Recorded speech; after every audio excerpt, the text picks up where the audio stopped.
Hello everyone. इस video में हम देखने वाले हैं separation and purification of organic compounds. जैसे कि अभी नीट का एग्ज़ाम 4-5 दिनों पे आ गया है और उसी एग्ज़ाम के लिए कुछ इंपॉर्टेंट टॉपिक्स हैं जो कि प्योरिफिकेशन टेक्निक से रिलेटेड है, वो आज हम कवर करने वाले हैं। तो फर्स्ट टेक्निक है क्रिस्टलाइजेशन। अब यह टेक्निक कौन से कंपाउंड के लिए यूज़ की जाती है, ये इम्पोर्टेंट है। तो हमारे पास सॉलिड, लिक्विड, गैसियस कंपाउंड्स होते हैं, लेकिन क्रिस्टलाइजेशन यूज़ किया जाता है सॉलिड कंपाउंड के लिए।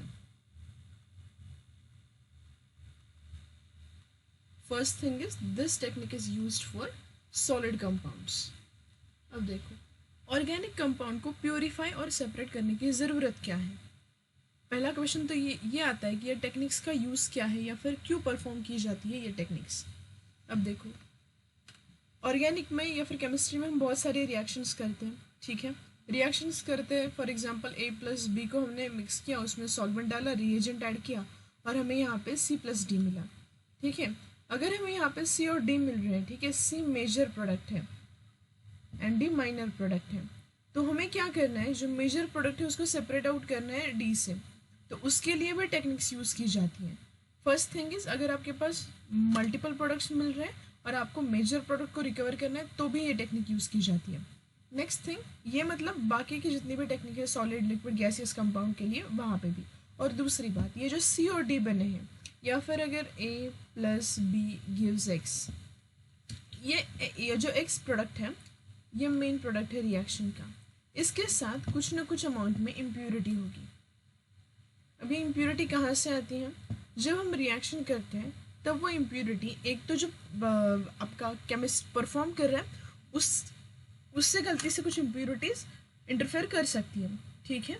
तो वहाँ पे जो इम्प्योरिटीज़ हैं उनको निकालना ज़रूरी है। अब निकालना क्यों ज़रूरी है, क्योंकि जो ऑर्गेनिक की रिएक्शंस हैं वो कहाँ पे यूज़ की जाती है, इंडस्ट्रीज़ में यूज़ की जाती है। इंडस्ट्री मतलब जो मेडिसिन बनाती है इंडस्ट्री, वहाँ पे अगर किसी मेडिसिन में इम्प्योरिटी चली गई और उस इम्प्योरिटी के इंटरफेरेंस की वजह से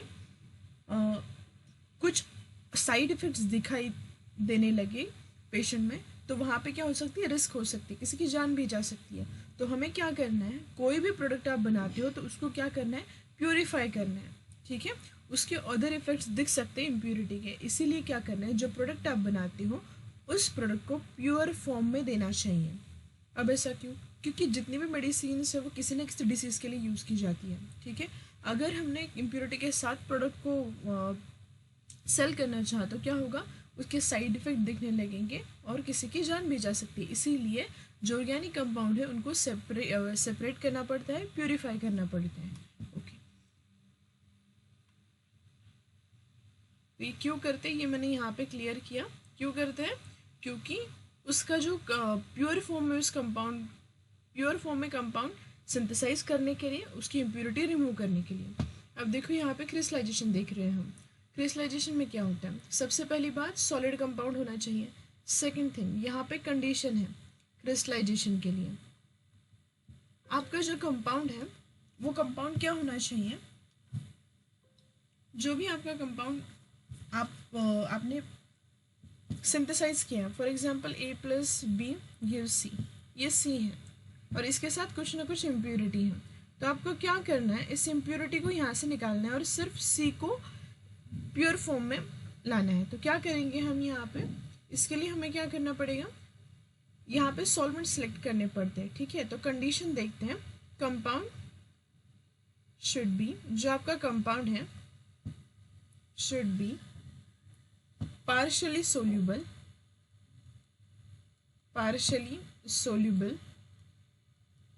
at room temperature, at room temperature and completely soluble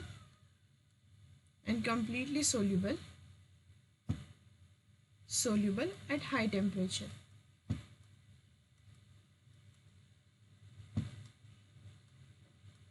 अब इसका क्या मतलब है, यही कंडीशन है, इसका यूज़ करके हम क्या करेंगे, ये क्रिस्टलाइजेशन परफॉर्म करने वाले हैं। तो यहाँ पे देखो, ये जो कंपाउंड है आपका C, वो क्या होना चाहिए, रूम टेम्परेचर पे क्या होना चाहिए, पार्शियली सोल्यूबल होना चाहिए, और हाई टेम्परेचर पे कम्प्लीटली सोल्यूबल होना चाहिए। ये रही कंडीशन, इस पे क्वेश्चन पूछते हैं, ठीक है। तो आपको ऐसे भी क्वेश्चन पूछ सकते हैं, विच one of the following technique is use for solid compound purification या फिर सेपरेशन, तो आंसर होना चाहिए क्रिस्टलाइजेशन। ठीक है, तो कंडीशन है compound should B partially soluble at room temperature and completely soluble at high temperature. अब देखते हैं किस तरीके से अप्लाई कर सकते हैं। देखो, फर्स्ट स्टेप है सिलेक्शन ऑफ सॉल्वेंट। आपको क्या किया जाता है, ये प्रैक्टिकल भी है, डिग्री के स्टूडेंट्स जो होते हैं बीएससी के, तो उनके लिए ये परफॉर्म करने के लिए प्रैक्टिकल है। 11th-12th में भी होता था पहले ये प्रैक्टिकल। तो सबसे फर्स्ट स्टेप है selection of solvent. Step first, selection of solvent, selection of solvent. अब सॉल्वेंट कैसे सेलेक्ट करते हैं? ऑर्गेनिक केमिस्ट्री में सॉल्वेंट जो होते हैं वो लैब के मतलब जहाँ पर बर्नर वगैरह होता है ना टेबल, वहाँ पे सॉल्वेंट नहीं रखे जाते। सॉल्वेंट के लिए अलग जगह होती है, वो बर्नर से दूर रखे जाते हैं, क्योंकि वो क्या कर सकते हैं, फायर को कैप्चर कर सकते हैं। ठीक है, इनफ्लेमेबल होते हैं वो। तो यहाँ पे आपका अगर टेबल है सॉल्वेंट का, यहाँ पे सारे सॉल्वेंट हैं आपके ऑर्गेनिक के। ठीक है, ईथर है, इथिल अल्कोहल है, हेक्सेन है, ये बोटल्स हैं। आपको क्या करना है, आपको बीकर में कंपाउंड दिया जाता है। ठीक है, फॉर एग्जाम्पल आपको 1 ग्राम कंपाउंड दिया है, या फिर आपने 1 ग्राम सिंथेसाइज किया है। सिंथेसाइज कर चुके हो तो आपको क्या करना है, इसमें से इम्प्योरिटी निकालनी है। आपको क्या करना है, एक टेस्ट ट्यूब लेनी है, ड्राई क्लीन टेस्ट ट्यूब, उसको लगाना है टेस्ट ट्यूब होल्डर। ठीक है, हमेशा होल्डर के साथ लेकर जाओ। इसमें स्पैचुला की हेल्प से क्या करना है, यहाँ पे थोड़ा सा कंपाउंड डालना है, और उसके बाद क्या करना है, इस टेस्ट ट्यूब को इस टेस्ट ट्यूब को आप बाहर लेकर जाओगे जहाँ पे आपके सॉल्वेंट है, सॉल्वेंट इसमें ऐड करोगे। कंडीशन क्या है, फॉर एग्जाम्पल आपने इसमें डाला इथेनॉल, क्या बोला है कंडीशन में, compound should B partially soluble at room temperature. जैसे ही आपने इसमें डाला इथेनॉल, जो भी कंपाउंड है आपका सी इथेनॉल, तब डालने के बाद अगर ये कम्प्लीटली सोल्यूबल हुआ रूम टेम्परेचर पे, तो ये सॉल्वेंट आपका क्रिस्टलाइजेशन के लिए परफेक्ट नहीं है। ठीक है, तो आप क्या करोगे, ये डिस्कार्ड करोगे। फिर क्या करना है, आपको उसी टेस्ट ट्यूब को अच्छे से क्लीन करना है, ड्राई करना है, या फिर अगर आपके पास अलग टेस्ट ट्यूब है तो वो लेकर आओ, उसमें सब्सटेंस डालो, फिर से जाओ उसमें अपने यहाँ पे टेस्ट ट्यूब ले ली। ठीक है, इसमें आपने डाला ईथर सॉल्वेंट, अब यहाँ पे कंपाउंड लेकर आ गए हो, ईथर डाला। ईथर डालने के बाद अगर ये कंपाउंड, इसको थोड़ा शेक करो, शेक करने के बाद अगर ये कंपाउंड पार्शियली सोल्यूबल है रूम टेम्परेचर पे, क्या बोला मैंने, partially soluble at room temperature. अगर ये पार्शियली सोल्यूबल है, उसको फिर से क्या करना है, अब ये जो टेस्ट ट्यूब है उसको आपको वाटर बाथ में हीट करना है। आप बोलोगे डायरेक्टली बर्नर पे क्यों नहीं हीट कर सकते, यहाँ पे ऑर्गेनिक सॉल्वेंट है, अगर आप इसको बर्नर पे हीट करोगे तो ये फायर कैच करेगा, और लैब में और भी सॉल्वेंट्स होते हैं तो वहाँ पे क्या हो जाएगा, फायर आग लग सकती है। इसलिए क्या करना पड़ेगा आपको, इसको वाटर बाथ में, इस तरीके से आप वाटर बाथ बना सकते हो। स्टील का वेसल होता है, उसमें पानी डालोगे आप, यहाँ पे बर्नर, ठीक है, और इसमें पकड़ोगे। अगर आप इसको हाई टेम्परेचर पे रखते हो वाटर बाथ में, तो अगर ये कम्प्लीटली सोल्यूबल होता है तो ether is the perfect solvent for crystallisation. ठीक है, तो इस तरीके से आपको चेक करना है। मैंने यहाँ पे ईथर बताया, ठीक है, आपको बहुत सारी ट्रायल्स लेनी पड़ती है। कभी कभी तो ऐसा होता है कि फर्स्ट सॉल्वेंट जो आपने लिया वही क्रिस्टलाइजेशन के लिए सॉल्वेंट हो सकता है। कभी कभी तो ऐसा होता है कि आप बहुत सारे सॉल्वेंट ट्राई करते हो, कभी कभी आपको कॉम्बिनेशन भी यूज़ करना पड़ता है। ठीक है, तो इस तरीके से ये फर्स्ट स्टेप है जो बहुत इंपॉर्टेंट है, आपको सॉल्वेंट सेलेक्ट करना पड़ता है। अब यहाँ पे हमने सॉल्वेंट सेलेक्ट कर लिया। अब हमने क्या किया था, थोड़ा सा कंपाउंड लेके ट्राई किया था, राइट। तो अब देखते हैं, इसने तो ईथर ने तो क्या कर लिया, कंडीशन फुलफिल कर दी। अब देखो जो पूरा कंपाउंड है हमारा 12 महीने, ये बाकी का कंपाउंड, और एक बीकर लेते हैं, उस बीकर में क्या करेंगे, ये जो पाउडर थी 1 ग्राम वो इसमें डालेंगे बीकर में। ठीक है, यहाँ तक पाउडर डाल दिया हमने। अब इसमें हम ऐड करेंगे ईथर, इसमें हम ऐड करेंगे ईथर, उसको ग्लास रॉड की हेल्प से क्या करेंगे, स्टर करेंगे, स्टरिंग करेंगे। तो ये क्या हो जाएगा, रूम टेम्परेचर पे partially soluble and high temperature पे कम्प्लीटली सोल्यूबल। फिर से इसको वाटर बाथ में रखेंगे, इस पूरे सोल्यूशन को वाटर बाथ में। यहाँ पे पेयर ऑफ टंग का यूज़ किया जाता है, अगर ऐसे ही छोड़ दोगे तो पानी में गिर जाएगा। यहाँ पे पेयर ऑफ टंग यूज़ करेंगे, और जैसे ये कम्प्लीटली सोल्यूबल हो जाएगा, आपको ये हीटिंग करने से पहले एक असेंबली लगानी पड़ती है, वो मैं यहाँ पे बताती हूँ फिल्ट्रेशन के लिए। यहाँ पे आप लगाओगे ट्राईपॉड, ट्राईपॉड पर लगाओगे आप ग्लास फनल। ठीक है, यहाँ पे ग्लास फनल, यहाँ पे clean and dry beaker, clean and dry beaker रखोगे जिसमें आपका प्योर कंपाउंड आएगा। ठीक है, यहाँ पे फिल्टर पेपर कुछ लोग फिल्टर पेपर रखते हैं। तो फिल्टर पेपर क्या है कि लैब में रखते हैं हम, वहाँ पे कुछ कंपाउंड्स गिर जाएगा या फिर फिल्टर पेपर का कलर उसमें उतर सकता है, इसलिए यहाँ पे कॉटन रखना है। ठीक है, कॉटन रखो यहाँ पे ऊपर अच्छे से स्प्रेड करके। ठीक है, यहाँ पे रखना है कॉटन, फिट होना चाहिए यहाँ पे। फिर क्या करना है, ये हमने असेंबली लगा के रखी है। उसके बाद मैंने जो बोला ना कि हम हीटिंग के पहले ये असेंबली रेडी होनी चाहिए, हीटिंग के पहले ये असेंबली रेडी रखनी है। ठीक है, अब क्या करना है आपको, आपका जो पार्शियली सोल्यूबल कंपाउंड था उसको आपने क्या कर लिया, वाटर बाथ में रखा। यहाँ पे वाटर बाथ है, हीटिंग के लिए रखा है हमने। अब ये कम्प्लीटली सोल्यूबल जैसे हो जाएगा, आपको ये सोल्यूशन लेके यहाँ से ट्रांसफ़र करना है। तो अब क्या होगा, जैसे उसको कूलिंग इफेक्ट मिलेगा, उस सब्सटेंस को बाहर की हवा लगेगी, तो क्या हो जाएगा, जो पार्शियली सोल्यूबल सब्सटेंस था, मतलब जो इम्प्योरिटीज़ थी, वो यहाँ पे कलेक्ट हो जाएंगी ऊपर, और जो आपका प्योर कंपाउंड है वो यहाँ पे आ जाएगा। यहाँ पे आपको प्योर कंपाउंड मिलेगा आपका। ठीक है, यहाँ पे क्या मिलेगा आपका, प्योर कंपाउंड, प्योर कंपाउंड। अब इसको आप क्या करोगे, ड्राई करोगे। अब देखो, कुछ कंपाउंड्स को आप डायरेक्टली सनलाइट में लेके जा सकते हो, लेकिन कुछ कंपाउंड ऐसे क्या होते हैं कि जो सनलाइट में लेकर जाते हो तो वो क्या हो जाते हैं, डिकम्पोज हो जाते हैं। आप ड्रायर का भी यूज़ कर सकते हो, लेकिन ड्रायर अगर फ्लफी कंपाउंड है तो वो हवा की वजह से इधर उधर गिर जाएगा। तो आपको क्या करना है, सिंपली उसको क्या करना है, कुछ कंपाउंड के क्रिस्टल होते हैं और क्रिस्टल्स को मार्क्स मिलते हैं, अच्छे से क्रिस्टल दिखने चाहिए। तो आपने जैसे ही उसको फिल्टर किया, फिल्टर करने के बाद क्या करना है, उसको ड्राई होने के लिए रखना है। ठीक है, उसको टैप नहीं करना है या फिर फिल्टर पेपर से दबाना नहीं है, वरना वो टेक्सचर जो है उसका, क्रिस्टल्स जो है वो ब्रेक हो जाएंगे और आपको मार्क्स नहीं मिलेंगे। क्योंकि क्रिस्टलाइजेशन में मार्क्स किसके होते हैं, एक तो आपको 1 ग्राम कंपाउंड दिया है तो आपने इसमें से 0.7 ग्राम लाया, ओके गुड। जो रिमेनिंग था 0.3 ग्राम, वो एक तो आपने कहीं तो वेस्ट कर दिया या फिर उसमें इम्प्योरिटीज़ थी, राइट। 0.7 ग्राम आया, गुड। अब देखो, रिमेनिंग इम्प्योरिटीज़ और कुछ कंपाउंड फिल्टर पेपर को लग गया, 0.7 ग्राम आ गया। अब इसके साथ क्या क्या देखते हैं, उसका कलर देखते हैं उस कंपाउंड का, और दूसरी बात क्या देखते हैं यहाँ पे, दूसरा देखते हैं यहाँ पे उसका क्रिस्टल का शेप, वो इंपॉर्टेंट है, उसको मार्क्स मिलते हैं। अगर गलती से यहाँ पे फिल्टर करते वक्त कॉटन का या किसी और कंपाउंड का इसको कलर लग गया और हमारा कंपाउंड कलरलेस है और यहाँ पे पिंक कलर का आया या फिर ऑरेंज कलर का आया, तो क्या करेंगे, इस ऐसे केस में क्या करते हैं, उसी बीकर में आप क्या करोगे, जो प्योर कंपाउंड आपने सेलेक्ट किया है वहाँ पे, उस बीकर में आप क्या करोगे, उसी बीकर में आप चारकोल डालोगे। ठीक है, चारकोल का पाउडर डालोगे आप उस बीकर में।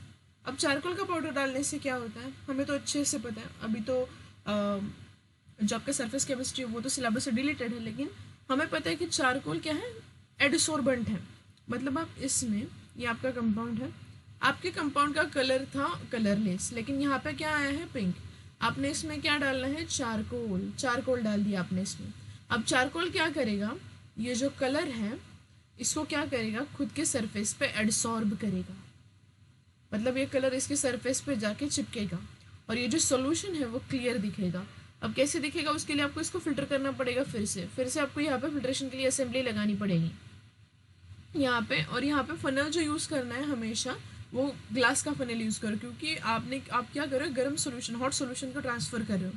अगर प्लास्टिक का लिया तो वो मेल्ट हो सकता है। ठीक है, और यहाँ पे बीकर लो, फिर से क्लीन ड्राई, जो आपको प्योर कंपाउंड इसमें सेलेक्ट करना है, जो कलरलेस है, प्योर कंपाउंड इसमें आएगा, इसमें कलरलेस कंपाउंड आना है। कलरलेस कंपाउंड जो है आपका, जिसका जो आपका कंपाउंड है डिजायर्ड प्रोडक्ट, उसका कलर कलरलेस है और यहाँ पे कलर दिख रहा था तो उसको हमने रिमूव किया बाय यूजिंग चारकोल। ठीक है, यहाँ पे एडसॉर्प्शन होता है।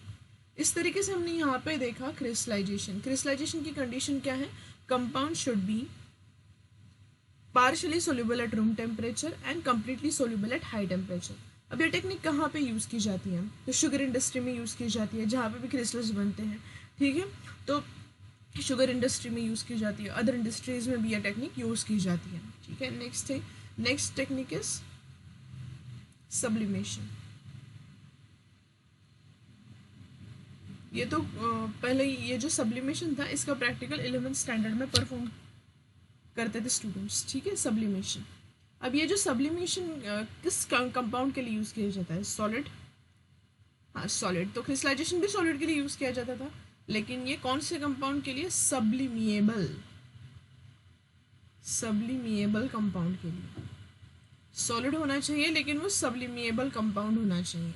सब्लिमिएबल मतलब यहाँ पे आपको जब सॉलिड दिया है, उस सॉलिड को हीट करने के बाद ये सॉलिड किस में कन्वर्ट होगा, गैसेस लिक्विड स्टेट में एग्जिस्ट नहीं करेगा, डायरेक्टली गैसियस स्टेट में चला जाएगा। इसको बोलते हैं सब्लिमेशन। क्या बोलते हैं इसको? सब्लिमेशन। ऐसा कंपाउंड जिसको हीट करने के बाद वो सिर्फ gaseous state, directly gaseous state में जाता है, लिक्विड स्टेट में एग्जिस्ट नहीं करेगा। अब देखो कंडीशन, यहाँ पे भी कंडीशन है। कंडीशन क्या है वो देखते हैं। कंडीशन इज बहुत इंपॉर्टेंट है क्योंकि इसी पे ही क्वेश्चंस पूछेंगे आपको। सबसे पहली बात, आपका जो कंपाउंड है, फॉर एग्जांपल आपने ये कंपाउंड सिंथेसाइज कर लिया, A+B मिक्स किया, यहाँ पे बनाया C, ये सब्लिमिएबल कंपाउंड है, इसमें इम्प्योरिटी है। अब देखो ये जो आपका C है वो क्या होना चाहिए? सब्लिमिएबल। सब्लिमिएबल। और ये जो इम्प्योरिटी है वो नॉन सब्लिमिएबल होनी चाहिए, नॉन सब्लिमिएबल। समझ में आया? हाँ, तो यही कंडीशन है। जो कंपाउंड है आपका, compound should be sublimable and impurity should be non sublimable. Compound should be सब्लिमिएबल,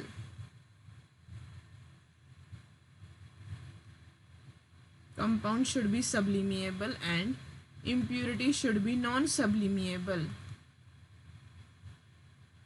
Impurity should be non-sublimiable. Non-sublimiable। ठीक, ये कंडीशन है, यहाँ पे मैंने आपको एक्सप्लेन किया। अब देखते हैं इसको परफॉर्म कैसे करते हैं। आपको डायग्राम भी दिया जाएगा, ठीक है, तो इसीलिए मैं डिटेल में बता रही हूँ, क्योंकि कहीं पे अगर एक्सपेरिमेंटल इतना बताकर मैंने छोड़ दिया और आपको अगर एक्सपेरिमेंट से कुछ क्वेश्चन पूछा तो आपको आना चाहिए, इसलिए मैं यहाँ पे डिटेल में एक्सप्लेन कर रही हूँ। सबसे पहले हमें यहाँ पे क्या करना है, यहाँ पे लेंगे ट्राइपॉड, इस पे रखेंगे वायर गॉज, ठीक है, यहाँ पे क्या रखेंगे? Wire gauge.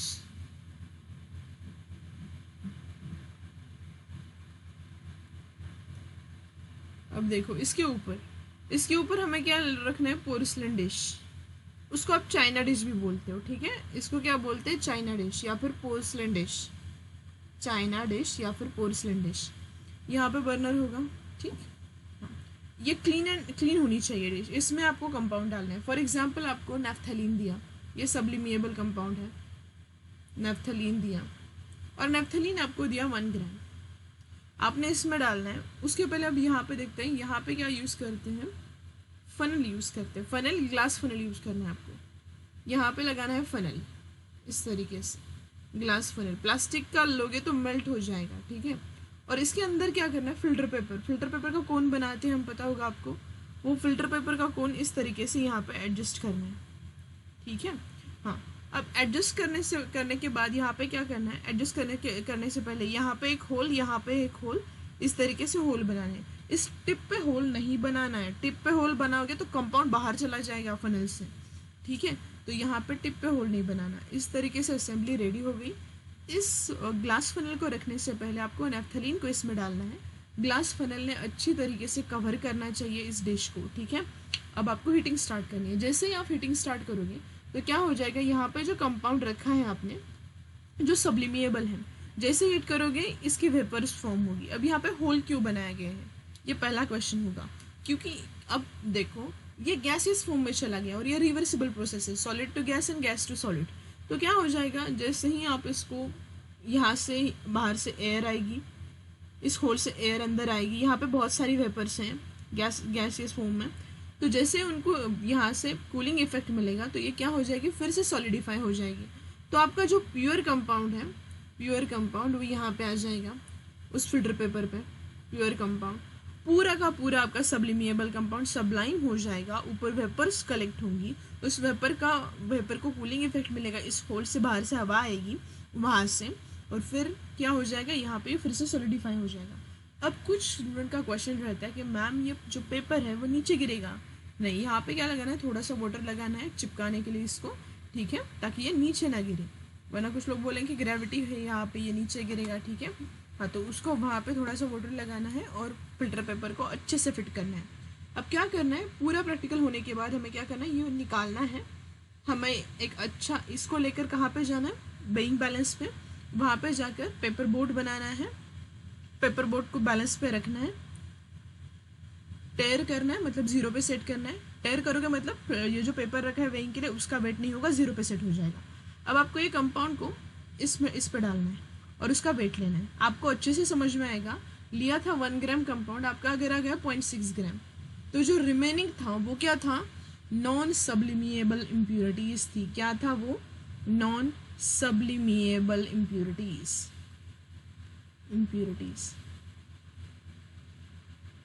समझ में आया?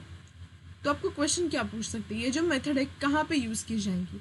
सबसे पहली बात, ये जो मेथड है वो यूज़ की जाती है नैप्थेलिन के लिए, एंथ्रासीन के लिए, बेंजोइक एसिड के लिए, ठीक है। और ये टेक्निक यूज़ की जाती है कैम्फर के लिए, उसके बाद आयोडीन क्रिस्टल के लिए यूज़ की जाती है। तो यहाँ पे जितने भी कंपाउंड सब्लिमिएबल हैं उनके लिए ये टेक्निक यूज़ की जाती है। एक तो आपको इस तरीके से बहुत से क्वेश्चन इसी पे पूछे गए कि which one of the following technique is use for purification of naphthalene, तो आपको आंसर देना पड़ेगा सब्लिमेशन टेक्निक। तो यहाँ पे मैंने 2 टेक्निक्स कंप्लीट करवाई हैं। अब देखो और एक टेक्निक आती है, उसको बोलते हैं सॉल्वेंट एक्सट्रैक्शन या फिर डिफरेंशियल एक्सट्रैक्शन। तो वो यहाँ पे हम कवर करेंगे। उसके बाद जो नेक्स्ट वीडियो आएगी उसमें हम देखेंगे डिस्टिलेशन। ठीक है, तो स्टार्ट करते हैं सॉल्वेंट एक्सट्रैक्शन। सॉल्वेंट एक्सट्रैक्शन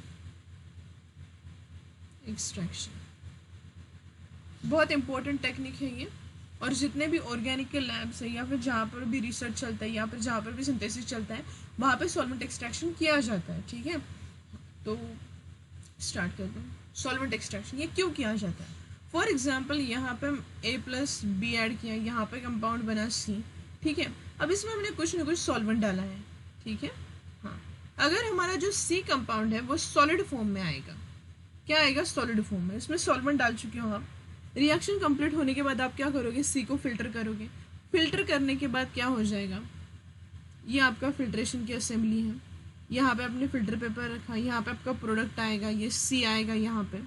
और जो यहाँ पे आपका ये ट्राइपॉड था इस तरीके से, यहाँ पे जो आपका फिल्ट्रेट आएगा, यहाँ पे क्या आएगा, फिल्ट्रेट।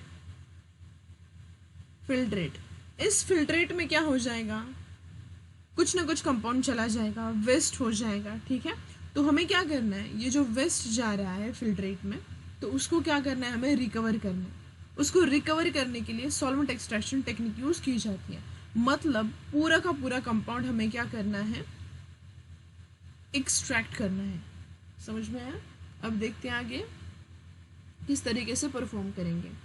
आपने क्या किया, यहाँ पे लैब में A+B था, यहाँ से आपने C बनाया।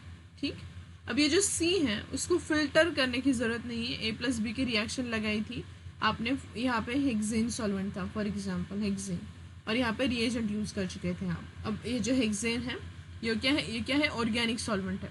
अब आपने क्या करना है, ये जो C है उस कंपाउंड को पूरी तरीके से रिकवर करना है। मतलब अगर आप इसको फिल्टर करोगे तो क्या हो जाएगा, फिल्ट्रेट में कुछ ना कुछ कंपाउंड चला जाएगा, उसको हम फेंक देंगे। तो उसको रिकवर करना है जो भी फिल्ट्रेट में वेस्ट जा रहे हैं। अब ये जो वेसल है, फॉर एग्जांपल आपने राउंड बॉटम फ्लास्क में रिएक्शन लगाई थी इस तरीके से। अब इस रिएक्शन का टाइम है 3 आवर्स। आपने क्या करना है, इस 3 आवर्स के बाद रिएक्शन कंप्लीट हुई कि नहीं वो चेक करना है TLC से। अगर C फॉर्म हो चुका है कंप्लीट तो इसमें पानी डालना है, क्वेंच करनी है रिएक्शन, स्टॉप करना तो पड़ेगा ना। स्टॉप करेंगे पानी डाल के। पानी डालने के बाद हमें यहाँ पे 2 लेयर्स मिलेंगे, एक ऑर्गेनिक लेयर मिलेगा और एक एक्वियस लेयर मिलेगा। यहाँ पे एक्वियस लेयर, और ये ऊपर जो है वो क्या है, ऑर्गेनिक लेयर। अब आप बोलोगे ऐसा क्यों? अगर हमने बीकर में पानी लिया और उसमें ऑयल डाला तो ऑयल क्या होता है, फ्लोट होता है ना ऊपर, क्योंकि पानी की डेंसिटी ज़्यादा होती है। तो अब यहाँ पे इस तरीके से बनेगा राउंड बॉटम फ्लास्क में। यहाँ पर एक स्पेशल टाइप का अपैरेटस यूज़ किया जाता है, उसका नाम है सेपरेटरी फनल। ये इस तरीके से दिखता है। ठीक है, आपको इस पे भी क्वेश्चन पूछ सकते हैं। यहाँ पे एक स्टॉप कॉक होता है। ठीक है, इसकी मदद से हम सॉल्वेंट को निकालते हैं। यहाँ पे कैप होती है, इसको बोलते हैं सेपरेटरी फनल। सेपरेटरी फनल, इसको क्या बोलते हैं, सेपरेटरी फनल बोलते हैं इसको बोलते हैं सेपरेटरी फनल। अब आपको क्या करना है, ये तो क्लीन लेना है, इसका कैप निकालना है, अच्छे से साइड में रखना है। कुछ भी फोड़ना तोड़ना फोड़ना नहीं है, क्योंकि इसके हर एक स्पेसिफिक टाइप के सेपरेटरी फनेल की स्पेसिफिक कैप होती है। आपको इसको दूसरे फनेल की कैप नहीं लगा सकते। तो क्या करना है अब यहाँ पे,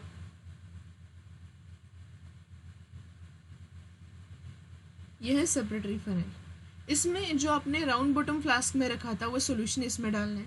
यहाँ पे भी आपको 2 लेयर्स दिखेंगे इस तरीके से, ये ऊपर वाला ऑर्गेनिक लेयर और नीचे एक्वियस लेयर। ठीक, हाँ ये है आपका एक्वियस लेयर, एक्वियस लेयर, और ये है आपका ऑर्गेनिक लेयर, ऑर्गेनिक लेयर। अब देखो इसके बाद आपको क्या करना है, यहाँ पे कैप लगानी है इसकी, और इसको शेक करना पड़ता है। थोड़ा इसको शेक करो अच्छे से। शेक करने से क्या होगा, आप बोलोगे शेक करने से थोड़े ना कंपाउंड रिकवर होगा। यहाँ पे पानी है, वाटर है, ठीक है, देखो ये पानी है, हाँ यहाँ पे 2 लेयर्स फॉर्म हो चुके हैं।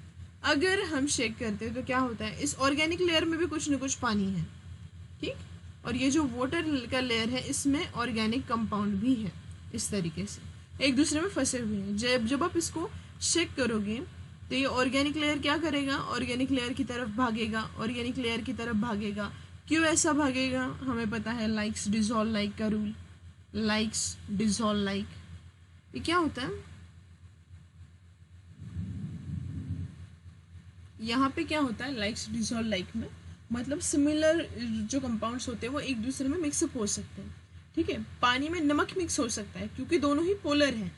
ठीक है, पानी और ऑयल एक दूसरे में मिक्स नहीं हो सकते क्योंकि पानी पोलर है, ऑयल नॉन पोलर है।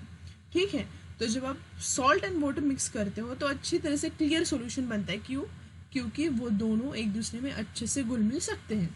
वैसी बात है यहाँ पे क्या हो जाएगा, ऑर्गेनिक लेयर है, ऑर्गेनिक लेयर की तरफ भागेगा, ऑर्गेनिक लेयर की तरफ भागेगा मतलब ये जो पार्टिकल्स है ऑर्गेनिक के वो यहाँ पर भागेंगे इस तरीके से, और ये ऊपर के लेयर में जो पानी है वो नीचे आ जाएगा इस तरीके से शेक करने के बाद। ठीक, हाँ अब आपको क्या करना है, ये जो सेपरेटरी फनेल है इसमें बहुत सारा प्रेशर क्रिएट हो चुका है। आपको क्या करना है, आप इसकी कैप हटाओगे। कभी कभी तो क्या होता है, इतना प्रेशर क्रिएट होता है कि ये फट जाता है। आपको 2-3 मिनट के बाद क्या करना है, इस वेसल को टिल्ट करना है इस तरीके से। टिल्ट नहीं करोगे तो क्या होगा वो भी बताती हूँ। टिल्ट करना है, पूरा का पूरा सोल्यूशन इस साइड में आना चाहिए इस तरीके से। कैप पे यहाँ पे आपका हाथ रहेगा, वरना कैप छोड़ दोगे वो पूरा पानी आपके सर पे गिरेगा। ठीक है, तो वहाँ पे क्या करना है, उसको अच्छे से कवर करना है आपके थंब से, राइट हैंड से उसको पकड़ना है कैप को।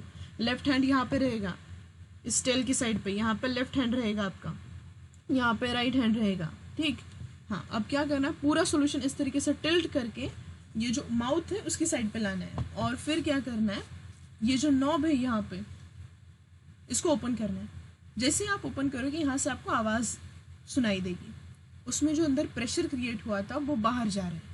ठीक है, अगर आपने ऐसा नहीं किया, हर 2-3 मिनट बाद आपको ये परफॉर्म करना है, नहीं करोगे तो ये फट जाएगा। एक तो इसकी कैप कहीं पे बाहर आ जाएगी या फिर ये टूट जाएगा, और ऐसी कुछ केसेस हुई है जहाँ पे इंजरी भी हो चुकी है जो भी परफॉर्म कर रहा है उसको। ठीक है, मुंह पे फटेगा तो मुंह, उसमें अगर कोई एसिड वगैरह होगा तो वो जल जाएगा मुंह। इसलिए प्रैक्टिकल करते वक्त जो भी आप परफॉर्म कर रहे हो उस वक्त आपने प्रिकॉशंस लेनी है, जो भी आपको प्रोसीजर दिया हुआ है उसको अच्छे से फॉलो करना है। ठीक है, अब ये 5-6 बार ये परफॉर्म करोगे, चेक करोगे, और 2-3 बार इसमें से प्रेशर रिलीज करोगे। इसके बाद आपको क्या करना है, इसको एक स्टैंड पे लगाना है, क्लैंप पे, यहाँ पे क्लैंप है। ठीक है, और इसको सेटल होने देना है। अब देखो एक बीकर लेना है, क्लीन ड्राई बीकर, जिसमें आपको क्या करना है, प्योर कंपाउंड को कलेक्ट करना है, प्योर कंपाउंड को कलेक्ट करना है। अब प्योर कंपाउंड कहाँ पे आएगा, सबसे पहली बात, ये बीकर जो है आपको साइड में रखना है, इसको मार्क करना है ए। ये आपका बीकर जाएगा साइड में, मैंने यहाँ पे मार्क करके रखा है। पहले ही उसको मत लगाओ क्योंकि वहाँ पे नीचे वाटर है। ठीक है, उसको यहाँ पे रखा हमने बीकर को मार्क करके ए, यहाँ पे प्योर कंपाउंड आएगा, प्योर कंपाउंड। अब यहाँ पे लोगे आप जो राउंड बॉटम फ्लास्क आपने पहले लिया हुआ था वो राउंड बॉटम फ्लास्क यहाँ पे आएगा। आपको क्या करना है, ये जो वाटर का पार्ट है स्टेबल हो जाएगा ना ये, फिर यहाँ से ऑर्गेनिक लेयर ऊपर जाएगा, वाटर में आएगा। तो इस वाटर को क्या करना है, इस राउंड बॉटम फ्लास्क में निकालना है वाटर को। उसमें अभी भी कुछ अमाउंट बाकी है ऑर्गेनिक लेयर की, तो उसको साइड में रखना है। फिर से आपको ये ए लेना है जिसको मार्क किया हुआ है, और उसमें सिर्फ ये ऊपर वाला लेयर लेना है और उसको साइड में अच्छी सेफ जगह पे रखेंगे। ठीक, अब जो आपने वाटर निकाला है राउंड बॉटम फ्लास्क में, उसमें फिर से पानी डालेंगे और ये प्रोसीजर फिर से परफॉर्म करेंगे। ठीक है, तो ये टेक्निक आपको 2-3 बार परफॉर्म करनी है और थोड़ा थोड़ा कंपाउंड आपको यहाँ पे कलेक्ट करना है। फिर से आपको पानी निकालना है, फिर से अब इतना बड़ा लेयर नहीं दिखाई देगा, छोटा, तो उस लेयर को फिर से इसी में निकालना है। आपने एक प्रिकॉशन लेनी है कि इसमें एक बूंद भी पानी नहीं जाना चाहिए, अगर उसमें पानी चला गया तो फिर से आपको परफॉर्म करना पड़ेगा। ठीक है, तो इस तरीके से ये टेक्निक यहाँ पे परफॉर्म की जाती है, इसका नाम है सॉल्वेंट एक्सट्रैक्शन। ठीक है, ये जो यहाँ पे मैंने फिगर ड्रॉ की है, ये फिगर भी दे सकते हैं और आपको ऑर्गेनिक लेयर कौन सा है, एक्वियस लेयर कौन सा है, ये क्वेश्चन पूछ सकते हैं। ठीक है, ओके। तो हमने यहाँ पे कुछ टेक्निक्स देखी और उस पर बेस्ड क्वेश्चन कैसे पूछते हैं वो भी मैंने यहाँ पे आपको बताया है। इसी को फ्रैक्शनल मतलब जो एक्सट्रैक्शन है, सॉल्वेंट एक्सट्रैक्शन भी बोलते हैं या फिर डिफरेंशियल एक्सट्रैक्शन भी इसको बोला जाता है। यहाँ पे हमने 3 टेक्निक कवर कर ली हैं।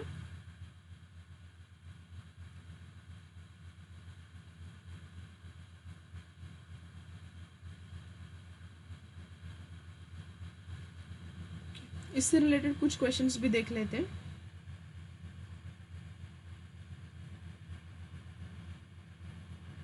First question is which one of the following technique is used for purification of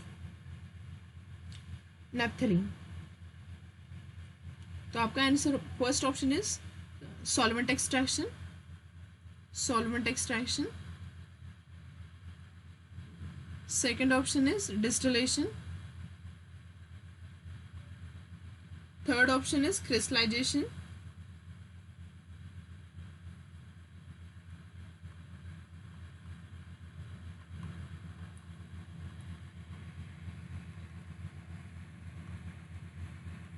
D option is all of this. आपको क्या पूछा? नैप्थलीन। 1 मिनट, यहाँ पे लेंगे हम सब्लिमेशन। क्या पूछा है? नैप्थलीन को प्यूरिफाई करने के लिए कौन सी टेक्निक यूज करेंगे? तो यहाँ पे जो टेक्निक है उसको कौन सी टेक्निक यूज करेंगे? Sublimation.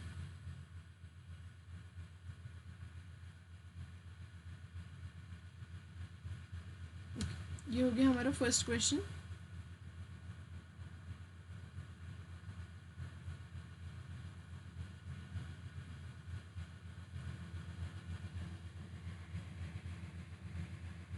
Second question. Question number 2.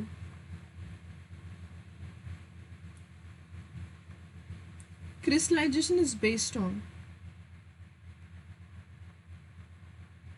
Crystallization is based on A. Difference in density.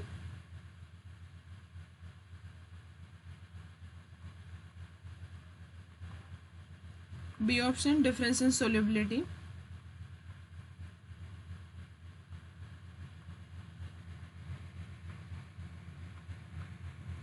C option, difference in temperature, difference in pressure.